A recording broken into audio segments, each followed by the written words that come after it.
നിങ്ങളെ ഭർത്താവിനെ ഒന്ന് അറിയണം. 9 മാസം ഗർഭം ധരിച്ചതും 2 കൊല്ലം മുല കൊടുത്തതിന്റെ കണക്കൊക്കെ നിങ്ങൾ പറയുമ്പോഴും ഒരായുസിൽ 10-50 കൊല്ലം കഴുതനെ പോലെ ജീവിച്ച ഈ ആണ് ഒരിക്കൽ പോലും കണക്ക് പറഞ്ഞിട്ടില്ല. ഓൻ കണക്ക് എഴുതി വെച്ചിട്ടില്ല. തിന്നാൻ തന്നതിന് ഒരിക്കൽ പോലും ഓൻ കണക്ക് എഴുതി വെച്ചിട്ടില്ല. കാരണം ഓൻ നയിക്കാൻ ഇറങ്ങുമ്പോൾ ഓൻ അറിയാം, കാത്തിരിക്കുന്ന ഒരു കുടുംബത്തിന്, ആ കുടുംബത്തിനും കൂടി വേണ്ടിയാ ഞാൻ നയിക്കുന്നത്. അതുകൊണ്ടാ 800 കിട്ടിയാലും ഓൻ അല്പം മിച്ചം വെച്ചൊരു നല്ല വെള്ളം പോലും കുടിക്കാതെ. ഞാൻ പറയാറുണ്ട്, ചിലപ്പോ ആണുങ്ങൾക്കൊക്കെ ഇങ്ങനെ ഫ്രൂട്ട് സ്റ്റാളിന്റെ മുമ്പ് കൂടെ വരുമ്പോൾ പൂതിയാവും. ഞാൻ എന്റെ മനസ്സാട്ടോ പറയുന്നത്, അതെന്നെ ഉണ്ടാകുന്ന ആണുങ്ങൾ കേട്ടാ മതി.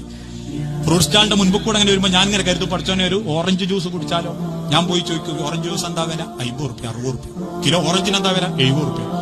ഓറഞ്ച് 1 കിലോ മതി. എന്തിനാ? പൊരേ പോയാ ഞാൻ 6 ആക്ക് കുടിക്കുക. 4 മക്കളും ഓളും ഞാനും.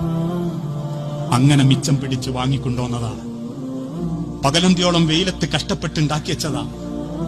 ആരും അറിയാണ്ട് പലതും സഹിച്ചിട്ടും കുറ്റപ്പെടുത്തൽ കേട്ടിട്ടും നല്ലൊരു കൂലി പോലും കൊടുത്തിട്ട് കിട്ടാതെയും മുതലാളിമാരുടെ ആട്ടും തുപ്പുമേറ്റിട്ടും നരകിച്ച് പണിയെടുപ്പിച്ചിട്ടുമാ ഓരോരുത്തരും ചുരുട്ടിപ്പിടിച്ച പൈസയായിട്ട് വരുന്നത്.